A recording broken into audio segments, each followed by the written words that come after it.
Beneath waters just a short boat ride from Gulf Coast beaches, armored giants the size of footballs prowl ancient trenches, predators that haven't changed in over 160 million years. Most people think the deep sea is remote, but these colossal isopods thrive astonishingly close, surviving where light and hope disappear. Why did evolution make them so massive, and what else is lurking just out of sight? The most unsettling answers start right here. Stretching out from the Gulf Coast, the seafloor drops away with surprising speed. Just beyond the sight of vacationers on the sand, the continental shelf ends abruptly, plunging into a world almost no one ever sees.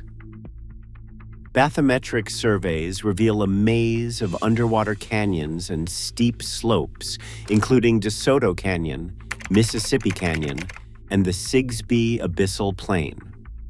These trenches begin as little as 100 kilometers offshore, closer than the drive between most coastal towns.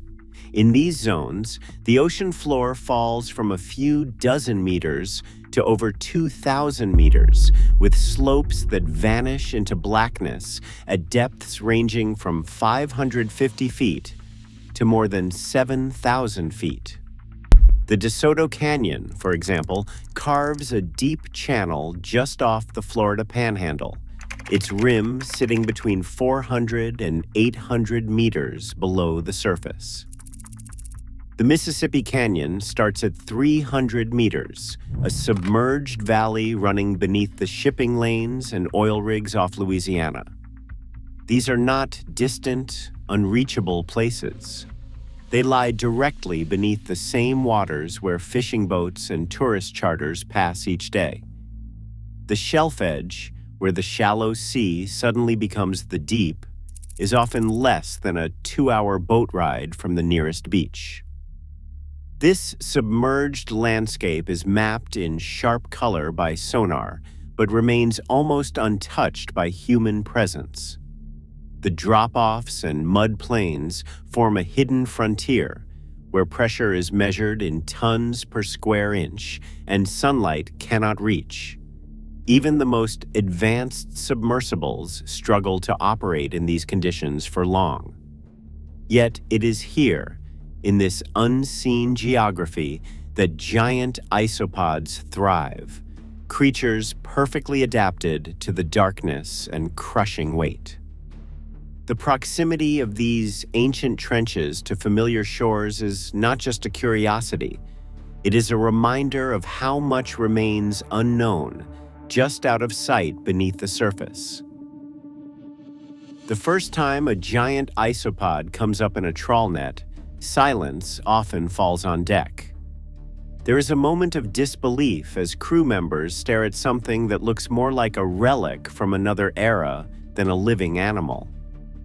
Trawl captains recall the sight of a creature, armored and segmented, curling tightly into a ball as it is lifted from the mud hundreds of meters below.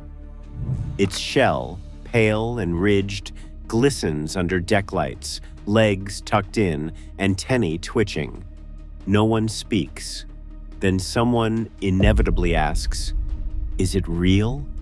Dr. Tracy Sutton, a deep-sea biologist, remembers his own first encounter. Working off the DeSoto Canyon, his team had sent down a trawl expecting the usual haul: shrimp, small fish, perhaps a squid.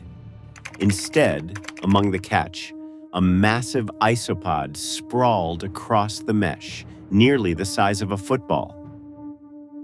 Sutton describes the moment as both thrilling and unsettling. The creature's compound eyes, each with thousands of facets, seemed to reflect the deck lights in a way that felt almost sentient. For a scientist who had spent years studying deep-sea life, it was a reminder that the ocean still holds surprises that defy expectation. Fishermen in the Gulf have their own stories. Some recall hauling up nets so heavy they thought they had snagged a log, only to find armored scavengers clinging to the mesh, their weight and bulk unlike anything from shallower waters. The first reaction is often a mix of fascination and revulsion. Giant isopods look like pill bugs scaled up to impossible proportions, with overlapping plates and legs built for crawling over the abyssal plain. Moments like these travel quickly through crews and research teams. The urgency to document, measure, and understand these animals grows with every unexpected haul. For scientists, each encounter is a chance to glimpse a world that remains largely hidden, and to ask what else might be waiting in the darkness just beyond the reach of the next net. Accessing the world of giant isopods demands more than luck and a sturdy trawl net. The true breakthroughs come from technology designed to survive where humans cannot. Remotely operated vehicles, known as ROVs, descend into the darkness, each one built to withstand pressures that would crush a submarine. These machines carry high-definition cameras sealed in titanium housings, their lenses rated for depths beyond 2,000 meters. Operators guide them from the safety of research ships using fiber optic cables that stretch for kilometers, transmitting every detail from the seafloor in real time. Deploying an ROV in the Gulf is no simple task. Before a single cable unspools, teams spend weeks securing permits from agencies like NOAA and BOEM. Every dive window is carefully planned around weather, currents, and the schedules of research vessels, which can cost tens of thousands of dollars per day. Once on site, crews work around the clock.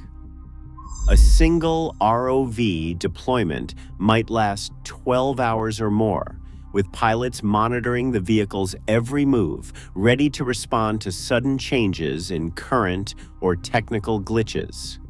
Even a minor equipment failure at depth can end a mission. Baited landers offer another approach. These heavy steel frames, loaded with cameras and sensors, are dropped overboard and left to rest on the sea floor for days at a time. Pressure sensors and time-lapse recorders capture whatever comes to investigate, sometimes revealing entire gatherings of giant isopods converging on a single food source. Retrieval is never guaranteed. Strong currents can drag a lander off course, and deep-sea mud can swallow equipment whole.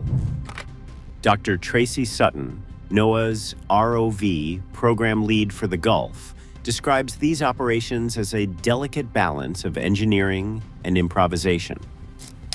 Every successful dive brings new footage and data, building a library of behaviors that would be impossible to witness any other way. Without these tools, the lives of giant isopods would remain hidden, their world a mystery just out of reach. Life on the deep Gulf seafloor is ruled by scarcity.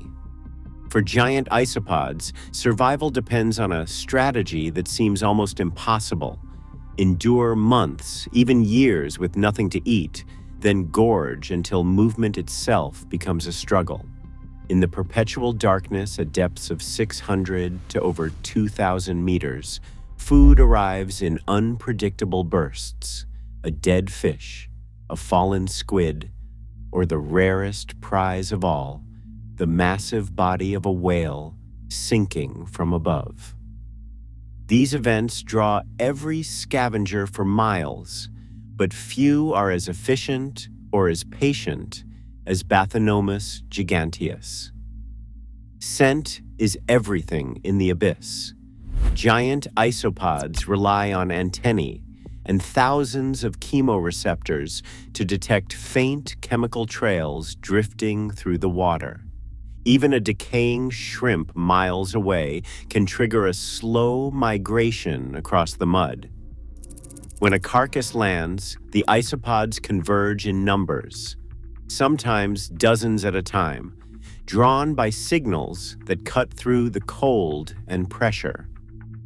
Researchers using baited landers in the Gulf have captured scenes of these animals swarming a single food source, their armored bodies layered atop one another as they cut and tear at flesh with specialized mouthparts. The feeding frenzy is short-lived. Each isopod eats as much as it can, swelling its expandable stomach to the point of immobility.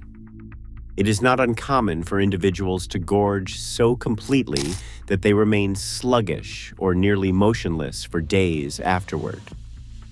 The reason for this extreme behavior lies in the unpredictability of the deep-sea food supply. Whale falls, for example, can support entire communities for months, but such windfalls are rare. In between, giant isopods must survive on scraps, bits of fish, decaying invertebrates, or whatever washes down from the shallows. Their metabolism slows to a crawl. Laboratory studies and long-term aquarium observations have recorded giant isopods surviving more than 4 years without a single meal. During these fasting periods, every bodily process is dialed down. Heart rate, digestion, even movement becomes minimal. The isopod's body draws on stored reserves, using energy at a rate so low it borders on suspended animation. This feast or famine existence is not just a curiosity, it is a biological necessity.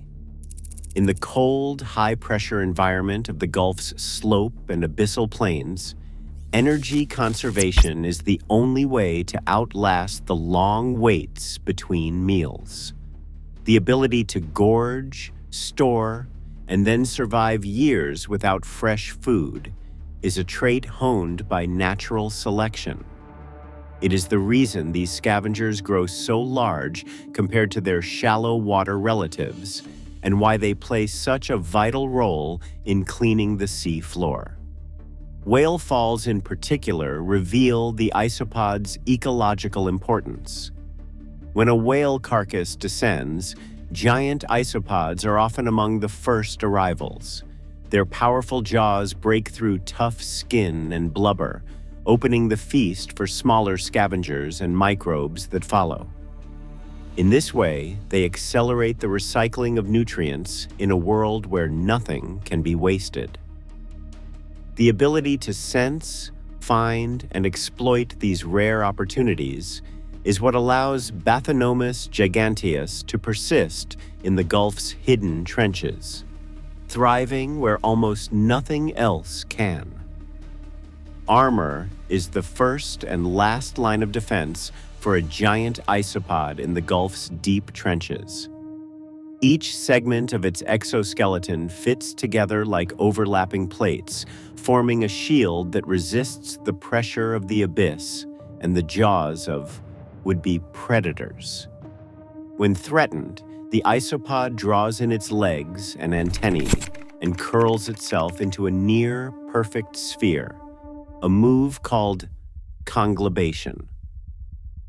This simple act transforms the animal from a slow, exposed crawler into a living fortress, nearly impossible to pry apart. The plates are made of calcium carbonate, and their ridges channel away force, protecting the soft underbelly and vital organs. In the deep sea, where danger can come from above or below, this ability to vanish into a ball is as effective today as it was for the isopod's distant ancestors. The strategy goes beyond armor. Reproduction in Bathynomus giganteus is shaped by the same pressures that rule every other part of its life: scarcity, risk, and the need to make every effort count. Females brood their eggs in a pouch beneath the body, a marsupium lined with fine bristles. Here, the largest EGGS of any marine invertebrate, measuring up to 13 millimeters across, are guarded from the cold and hungry world outside. The female buries herself in the sediment and stops feeding entirely while brooding, relying on stored energy to survive the months-long vigil. There is no room for waste. Every egg must have the best chance to hatch. When the eggs finally do, they release mansi, miniature isopods already 6 centimeters long, nearly a quarter the size of an adult. These hatchlings are not larvae, but fully formed armored replicas of their parents, missing only the last pair of walking legs. From the moment they leave the pouch, they are equipped to fend for themselves, crawling across the seafloor in search of shelter and the first scraps of food. The mother's sacrifice ensures that even in the harshest environment, her hatchlings have a head start. The life cycle of Bathynomus giganteus is a study in evolutionary refinement. Armor and offspring are two sides of the same survival coin. Defense is not just about the individual, it is about protecting the next generation in a world where mistakes are rarely forgiven. The isopod's ability to curl into a ball, to brood massive eggs, and to produce young that are ready for independence on day one are not accidents. They are the result of millions of years of selection in a place where only the best adapted survive. In the Gulf's hidden canyons, these strategies are not just effective, they are essential, allowing giant isopods to persist where almost nothing else can. The body plan of Bathynomus giganteus tells a story written in deep time.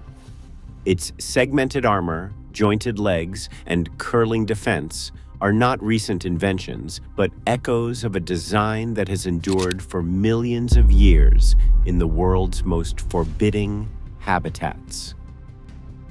While the fossil record for deep-sea isopods remains elusive, the broader isopod lineage stretches back more than 300 million years, with modern relatives tracing their roots to ancient shallow seas. Yet the giant forms patrolling the Gulf's abyssal plains are products of a more recent evolutionary experiment, one that has played out over eons in near total darkness. In the deep sea, stability prevails where chaos rules above. The pressure is relentless, the cold nearly unchanging, and the food supply uncertain at best. In this environment, rapid change is a liability. Instead, natural selection rewards what works and punishes the rest. The result is a creature whose basic features, armor, curling defense, and slow metabolism have remained remarkably consistent as continents shifted, oceans opened and closed, and mass extinctions swept the surface world. Why do these giants look so much like their ancient kin? Scientists point to the deep sea's stability as the driver.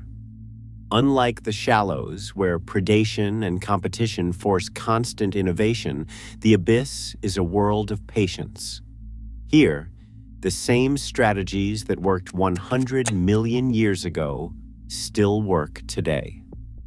The scarcity of food and the chill of the deep encourage slow growth and delayed maturity, leading to larger body sizes over time, a phenomenon known as abyssal gigantism. Colder water means bigger cells and longer lives, while the lack of predators favors bulk over speed. In the Gulf of Mexico, this recipe has produced a scavenger built to last. Its armored shell is less a relic than a blueprint for survival, honed by the slow, grinding pace of deep-sea evolution. Every segment, every joint, is a testament to endurance in a realm where time itself seems to move differently. Giant isopods are not the only deep-sea creatures that have grown to unexpected sizes. Across the world's oceans, the same pattern repeats.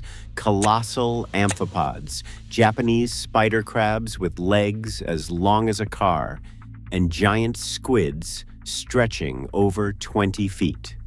Scientists call this phenomenon deep-sea gigantism, but the reasons behind it are only starting to come into focus. Recent genetic studies on Bathynomus relatives from the South China Sea reveal a surge in transposable elements known as jumping genes within their DNA. These mobile segments can multiply and rearrange themselves, driving rapid changes in gene expression. In giant isopods, these shifts appear to influence pathways tied to growth and metabolism, allowing bodies to reach sizes that would be impossible in shallower, warmer waters. The same genetic signatures show up in other deep-sea giants, hinting at a universal rule written into the molecular code of life at depth.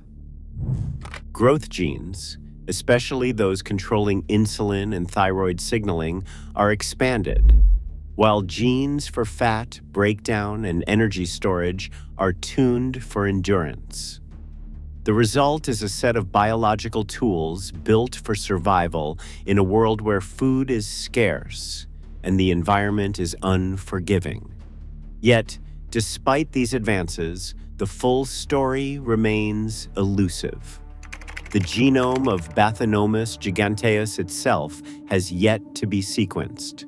Every new discovery in the Gulf raises more questions than it answers, suggesting that the rules of life in the deep are far stranger and more flexible than anyone expected.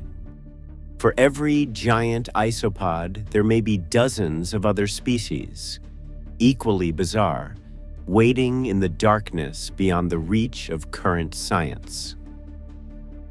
Right now, 95% of our oceans remain unexplored, a vast territory where creatures like giant isopods thrive, just out of sight. As deep-sea mining and oil exploration push further into these depths, what else do we risk disturbing? Every armored survivor below reminds us the unknown is not far away. It is waiting, closer than we are ready to imagine. What would you risk to know what is really down there?